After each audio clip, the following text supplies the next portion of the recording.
Welcome to Web-Minded Computer Institute.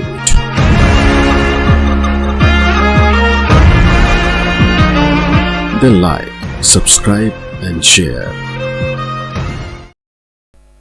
आइए अब हम माइक्रोसॉफ्ट पेंट ऐप की कुछ स्मार्ट टिप्स की जानकारी लेते हैं जिससे हमारा काम और आसान हो सकता है। जैसे कि सबसे पहली टिप है क्विक एक्सेस टूल बार में अपने मनपसंद बटन को या कमांड को जोड़ना। ये जो आप ऊपर की तरफ देख रहे हैं ये हमारे पास क्विक एक्सेस टूल बार है। इस सेपरेटर से पहले मैं यहाँ पे अपना मनपसंद बटन या अपनी मनपसंद कमांड जोड़ सकता हूँ जो मैं सबसे ज़्यादा यूज़ करता हूँ। जैसे कि मुझे लगता है कि मैं टेक्स्ट कमांड को ज़्यादा यूज़ करता हूँ, मैं राइट क्लिक करूँगा इस पर और add to quick access tool bar पे क्लिक कर दूँगा। देखिए ये मेरे पास कमांड अवेलेबल हो गई है। इसका अर्थ ये है कि मैं कहीं भी किसी भी मेन्यू में काम कर रहा हूँ, मेरे पास ये अप्रोचेबल रहेगा, हमेशा मेरी एक्सेस में रहेगा। जैसे कि मैं क्लिक करके इस पर कुछ काम करता हूँ तो मेरे पास ये अवेलेबल हो जाएगा। आप यदि क्विक एक्सेस टूल बार से हटाना भी चाहते हैं किसी कमांड या किसी टूल को, तो उसके लिए आप उस टूल पर या उस कमांड पर राइट क्लिक करें और remove from quick access tool bar कर दें। जैसे आप ये करेंगे वो कमांड वहाँ से हट जाएगी। यदि आपके पास पूरा का पूरा इमेज ड्राइंग का जो पूरा का पूरा स्पेस है वो किसी इमेज से भरा हुआ है और आप उसे साफ़ करना चाहते हैं, जैसे कि यहाँ पे मेरे पास इमेज है जो पूरी पिक्चर पे अवेलेबल है। देखिए मैं इसको जूम आउट करके देखता हूँ, ये देखिए, और मैं इस पूरी इमेज को साफ़ करना चाहता हूँ तो उसके लिए बड़ा आसान शॉर्टकट है Ctrl+A। आप जैसे ही Ctrl+A का प्रयोग करेंगे आपके पास देखिए पूरी की पूरी इमेज वाले स्पेस को, पूरे के पूरे ड्राइंग स्पेस को एक डॉटेड बॉर्डर के साथ कवर कर दिया गया है। यहाँ ध्यान से देखें आप। और अब मैं यदि डिलीट बटन का प्रयोग करूँ तो सारा का सारा जो इमेज है वो साफ़ हो गया है। इस प्रकार से Ctrl+A के साथ और डिलीट के साथ आप फटाफट से सारे के सारे इमेज को डिलीट कर सकते हैं। यदि आप ब्रश के साथ डिज़ाइन करना चाहते हैं और आपको लगता है कि कर्सर का साइज़ या ब्रश का साइज़ छोटा है तो उसको आप कंट्रोल के साथ प्लस की का प्रयोग करते हुए बड़ा कर सकते हैं। जैसे कि यहाँ मैं कुछ ड्रॉ करना चाहता हूँ तो देखिए ब्रश का साइज़ छोटा होने के कारण कुछ इस प्रकार की डिज़ाइन आया है, परंतु यदि मैं कंट्रोल के साथ प्लस दबाऊँ तो मैं इस साइज़ को बड़ा कर सकता हूँ।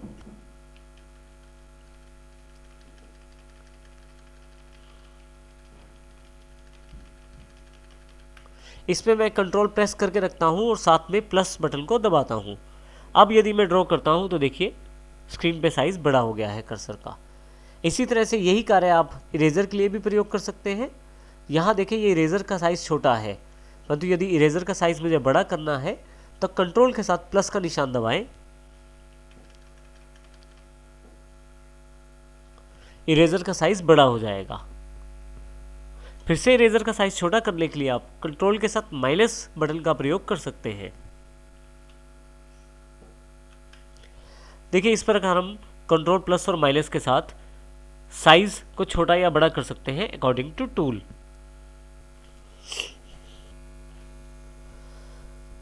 कोई भी इमेज ड्रॉ करने पर आप उसका एक कस्टम पैटर्न भी बना सकते हैं। जैसे मैंने यहाँ पे एक स्टार ले लिया है और अब मैं इसको सेलेक्ट टूल से सेलेक्ट कर लेता हूँ। शिफ्ट को प्रेस करना है मुझे और उसके पश्चात शिफ्ट छोड़कर माउस को मूव करना है जल्दी जल्दी से, तो आपके पास एक पैटर्न तैयार हो जाएगा स्टार के साथ। जैसे कि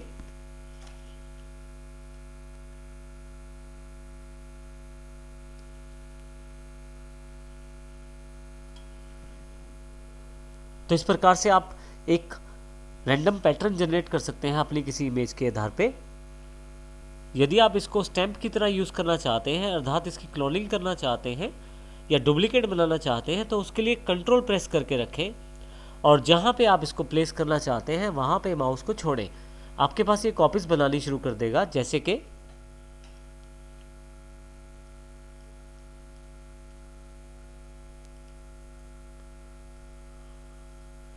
सबसे पहले मैं इसको सिलेक्ट कर लेता हूँ।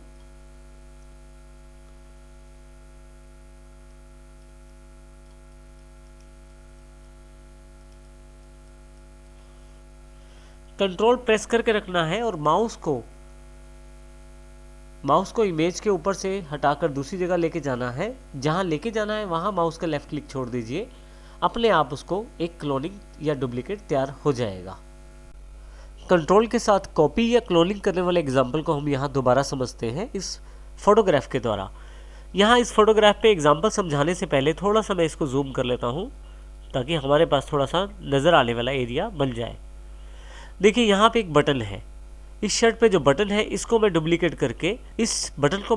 करके शर्ट पे बाकी हिस्सों में भी लगाना चाहता हूँ। उसके लिए मैं सबसे पहले सिलेक्ट में जाके फ्री फॉर्म सिलेक्शन ले लूँगा और यहाँ से मैं उस बटन को सिलेक्ट करना शुरू करूँगा। जैसे ही सिलेक्ट हो गया है, अब मैं कंट्रोल बटन प्रेस करूँगा और उसके पश्चात जहाँ जहाँ माउस में छोड़ूंगा वहाँ पे ये बटन डुप्लीकेट हो जाएगा। जैसे कि